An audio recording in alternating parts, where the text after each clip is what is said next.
Welcome in science ए के study 1024। मैं हूँ एक यादव और इस वीडियो में हम देखने वाले हैं क्लास 8th के चैप्टर नंबर 4 का पार्ट नंबर 6।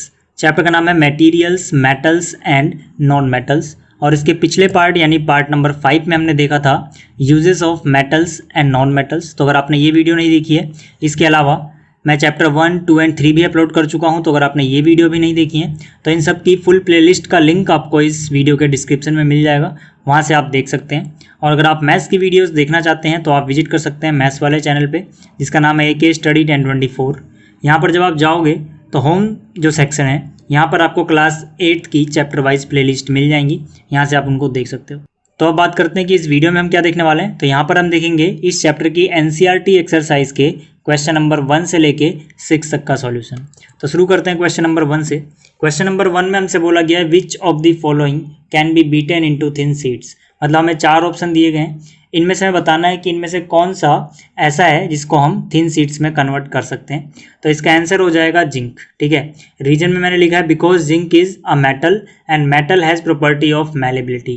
क्योंकि जो जिंक है ये एक मेटल है और मेटल्स के पास मैलेबिलिटी नाम की एक प्रॉपर्टी होती है। इस प्रॉपर्टी का मतलब है they can be beaten into thin sheets, मतलब उनको पतली पतली शीट्स में कन्वर्ट किया जा सकता है। ठीक है, और बाकी जो है यहाँ पर फॉस्फोरस, सल्फर एंड ऑक्सीजन, ये सब नॉन मेटल्स हैं और नॉन मेटल्स मेलेबल नहीं होते हैं। ठीक है, अब यहाँ पर जो एक्सप्लेनेशन मैंने लिखा है ये आपको नहीं लिखना है, आपको सिर्फ टिक लगा के आगे बढ़ जाना है, ये मैंने समझाने के लिए लिखा है। ठीक है, तो ये था क्वेश्चन नंबर 1। अब बात करते हैं क्वेश्चन नंबर 2 की। और अगर आप हमें फॉलो करना चाहते हैं इंस्टा एंड फेसबुक पे, तो हमारी फेसबुक एंड इंस्टा ID है @AK स्टडी 1024।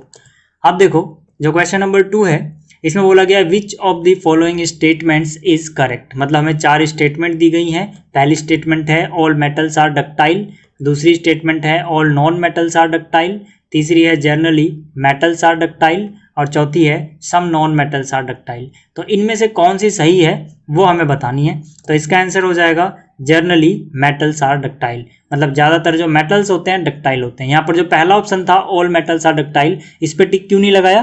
क्योंकि कुछ एक्सेप्शनल केस भी हैं 1-2 जो कि मेटल होते हुए भी डक्टाइल नहीं है। तो यहाँ पर लिखा जाएगा जनरली मेटल्स आर डक्टाइल, मतलब ज़्यादातर जो देखा जाता है कि मेटल्स डक्टाइल होते हैं 1-2 को हटा के। तो वही मैंने यहाँ पर लिखा है इसमें all metals are not ductile because there are some metals, जैसे कि मरकरी हो गया। ठीक है, इसको हम वायर्स में कन्वर्ट नहीं कर सकते, मतलब ये डक्टाइल नहीं होता है। ठीक है, तो इसीलिए जनरली वाला ऑप्शन ज़्यादा सही है। तो यहाँ पर आ गया ऑप्शन सी आंसर में। इसके बाद जो क्वेश्चन नंबर 3 है, इसमें हमें ब्लैंक्स को फिल करना है। ठीक है, तो पहले की बात करते हैं। यहाँ पे बोला गया phosphorus is very dash non metal. तो यहाँ पे क्या आएगा? Very reactive non metal. जो फॉस्फोरस होता है ये एक ऐसा नॉन मेटल है जो बहुत ज़्यादा रिएक्टिव होता है। ठीक है, इसके बाद जो ऑप्शन बी है, इसमें बोला गया metals are dash conductors of heat and dash. तो यहाँ पे हम लिखेंगे गुड इलेक्ट्रिसिटी, मतलब कि metals are good conductors of heat and electricity. इसके बाद जो ऑप्शन सी है, इसमें बोला गया iron is dash reactive than copper. तो यहाँ पे हम लिखेंगे मोर रिएक्टिव देन कॉपर। जो आयरन होता है ये कॉपर से ज़्यादा रिएक्टिव होता है। इसी तरह से जो ऑप्शन डी है, इसमें बोला गया है metals react with acids to produce dash gas. तो यहाँ पर क्या आएगा? यहाँ पर आएगा हाइड्रोजन गैस। ठीक, तो क्वेश्चन नंबर 3 भी आपको समझ में आ गया होगा। अब जो क्वेश्चन नंबर 4 है, इसमें बोला गया mark T if the statement is true and F if it is false. मतलब कि हमें कुछ स्टेटमेंट दी गई हैं, हमें T लिखना है अगर स्टेटमेंट ट्रू है, कैपिटल F लिखना है अगर स्टेटमेंट फॉल्स है। तो यहाँ पर जो पहला ऑप्शन इसमें बोला गया generally non metals reacts with acid. तो यहाँ पे हम बोलेंगे ये गलत है, क्योंकि जो नॉन मेटल्स होते हैं वो जनरली रिएक्ट नहीं करते हैं, जबकि यहाँ पे लिखा गया रिएक्ट करते हैं, तो ये स्टेटमेंट गलत हो गई। ठीक है, अगर यहाँ पे मेटल्स होता तो बात सही होती, क्योंकि जो मेटल्स होते हैं मेटल रिएक्ट करते हैं विद एसिड्स एंड प्रोड्यूस करते हैं हाइड्रोजन गैस, जो कि एक पॉप साउंड के साथ बर्न होती है। ठीक है, ये फिर से मैं बोल रहा हूँ, ये एक्सप्लेनेशन आपको समझाने के लिए है, आपको सिर्फ ट्रू या फॉल्स लिखना है। ठीक है, अब देखो यहाँ पर जो बी ऑप्शन इसमें बोला गया sodium is very reactive metal, ये बात सही है। सोडियम जो होता है वो एक ऐसा मेटल है जो बहुत ज़्यादा रिएक्टिव होता है, तो हम बोलेंगे हाँ ये बात ट्रू है।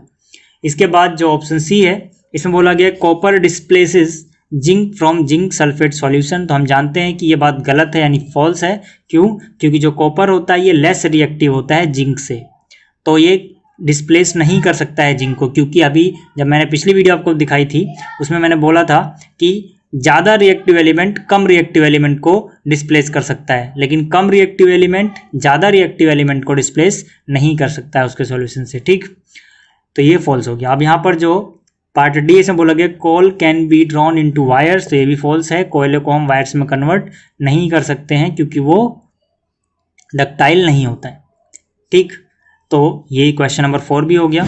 अब देखो जो क्वेश्चन नंबर 5 है, इसमें बोला गया है some properties are listed in the following table, distinguish between metals and non metals on the basis of this properties. ठीक है, मतलब यहाँ पे हमें कुछ प्रॉपर्टीज़ दी गई हैं, अपीयरेंस वो कैसे दिखाई देते हैं, हार्डनेस कैसी है, मैलेबिलिटी है कि नहीं, डक्टिलिटी है कि नहीं, हीट कंडक्शन होता है कि नहीं, इलेक्ट्रिसिटी कंडक्ट करते हैं कि नहीं, तो ये सब प्रॉपर्टीज़ है। और यहाँ पर मेटल्स एंड नॉन मेटल्स का 2 कॉलम बना हुआ है। तो यहाँ पे अपीयरेंस की बात करें हम, तो मेटल्स जो होते हैं वो कैसे दिखाई देते हैं, लस्ट्रस यानी शाइनी दिखाई देते हैं, लेकिन जो नॉन मेटल हैं वो डल दिखाई देते हैं। इसके अलावा जो हार्डनेस है, तो यहाँ पे हम कह सकते हैं मेटल जो होते हैं हार्ड होते हैं लेकिन नॉन मेटल सॉफ्ट होते हैं। ठीक है, मैलेबिलिटी की बात करें तो जनरली मेटल्स मैलेबल होते हैं, लेकिन जो नॉन मेटल्स हैं वो नॉट मैलेबल होते हैं। इस तरह से डक्टिलिटी की बात करूं अगर मैं, तो मेटल्स डक्टाइल होते हैं लेकिन नॉन मेटल्स नॉट डक्टाइल होते हैं। हीट कंडक्शन की बात की जाए तो जनरली मेटल्स जो है ये गुड कंडक्टर ऑफ हीट होते हैं और non metals bad conductors of heat होते हैं। ठीक है, हालांकि यहाँ एक्सेप्शनल केस भी था, वो हमने डिस्कस किया था ग्रेफाइट वाला, तो यहाँ पे मैं डिस्कस नहीं कर रहा, यहाँ पे हमें सिर्फ आंसर लिखना है जनरली क्या होता है। इसके बाद कंडक्शन ऑफ इलेक्ट्रिसिटी में हम लिखेंगे metals are good conductor and non metals are bad conductor. तो ये था क्वेश्चन नंबर 5। अब बात करते हैं क्वेश्चन नंबर 6 की। अब देखो जो क्वेश्चन नंबर 6 है, इसमें हमसे बोला गया है give reasons for the following. हमें 4 अलग अलग स्टेटमेंट दी गई हैं, इनके लिए हमें रीजंस बताना है कि ऐसा क्यों होता है। तो एक एक करके बात करते हैं। पहला ऑप्शन ए लेते हैं। यहाँ पर बोला गया aluminium foils are use to wrap food items, मतलब हम खाने के सामान को लपेटने के लिए बहुत बार एल्युमिनियम की फॉइल्स का यूज़ करते हैं। तो इसका रीज़न देना है ऐसा क्यों, तो इसका आंसर हो जाएगा aluminium is a metal so it is highly malleable. क्योंकि एल्युमिनियम एक मेटल है तो ये हाईली मेलेबल होता है, मतलब कि it can be beaten into thin sheets, इसीलिए इसकी पतली पतली शीट्स बनाई जा सकती हैं, यानी कि पतली पतली फॉइल्स बनाई जा सकती हैं। And it does not react with food items, और ये फूड आइटम के साथ रिएक्शन नहीं करता है। And does not alter the taste, मतलब कि ये क्योंकि रिएक्शन नहीं करता है तो वहाँ पे कोई केमिकल नहीं बनता है, इसीलिए खाने का टेस्ट भी चेंज नहीं होता है, खाना सुरक्षित रहता है। That's why aluminium foils are use to wrap food items, इसीलिए एल्युमिनियम की जो फॉइल्स हैं वो खाने के सामान को लपेटने के काम आती हैं। इसके बाद ऑप्शन जो बी है, इसमें बोला गया है immersion rods for heating liquids are made up of metallic substances. ठीक है, आपने रॉड देखी होंगी, ठीक है, जो पानी की रॉड होती है गर्म करने वाली। क्वेश्चन में ये पूछा गया कि जो रॉड्स होती हैं जिससे हम लिक्विड को हीट करते हैं, पानी वगैरह को, ये जनरली मेटेलिक सब्सटेंस की बनाई जाती हैं, ऐसा क्यों होता है। तो इसका आंसर हो जाएगा immersion rods need electric supply to get heated and in turn to heat liquids, and because metals are good conductor of heat and electricity, therefore immersion rods for heating liquids are made up of metallic substances। मतलब कि जो immersion roads होती हैं इनको electric supply चाहिए होती है ताकि ये हीट हो सकें और फिर हीट होने के बाद ये लिक्विड को भी हीट कर सकें। तो इसीलिए ये मेटल के बनाए जाते हैं, क्योंकि जो मेटल्स होते हैं ये गुड कंडक्टर होते हैं हीट के भी और इलेक्ट्रिसिटी के भी। तो आपको ये पार्ट भी समझ में आ गया होगा। अब बात करते हैं पार्ट सी की। इसमें बोला गया है copper can not displace zinc from its salt solution, मतलब जो कॉपर है वो जिंक को उसके सॉल्ट सॉल्यूशन से डिस्प्लेस नहीं कर सकता है, इसका हमें रीजन बताना है। तो इसका आंसर हो जाएगा copper is less reactive than zinc so it can not displace zinc from its salt solution, मतलब कि जो कॉपर है ये क्योंकि लेस रिएक्टिव है जिंक से, इसीलिए जिंक को डिस्प्लेस नहीं कर सकता है। तो ये था पार्ट सी। अब जो पार्ट डी है इसमें बोला गया है sodium and potassium are stored in kerosene. Sodium and potassium को हम कैरोसिन ऑयल में यानी मिट्टी के तेल में स्टोर करते हैं, ऐसा क्यों होता है। तो इसका आंसर है sodium and potassium metals are very reactive, क्योंकि जो सोडियम एंड पोटेशियम मेटल्स हैं ये बहुत रिएक्टिव होते हैं। They react vigorously with oxygen and water, ये ऑक्सीजन एंड वाटर के साथ बहुत ही उत्तेजना के साथ रिएक्ट करते हैं। A lot of heat is generated in the reaction, और इस रिएक्शन में बहुत ही हीट प्रोड्यूस होती है। Therefore they are stored in kerosene, इसीलिए उनको कैरोसिन में रखा जाता है क्योंकि ये कैरोसिन से रिएक्ट नहीं करते हैं। तो ये था क्वेश्चन नंबर 6। तो इस वीडियो में इतना ही। अगर आप ये पूरी प्लेलिस्ट देखना चाहते हैं तो यहाँ पे आप क्लिक कर सकते हैं, प्लेलिस्ट आपको मिल जाएगी, और इस आइकन पे क्लिक करके आप इस चैनल को सब्सक्राइब कर सकते हैं। थैंक्स फॉर वॉचिंग, जल्दी मिलते हैं अगली वीडियो में।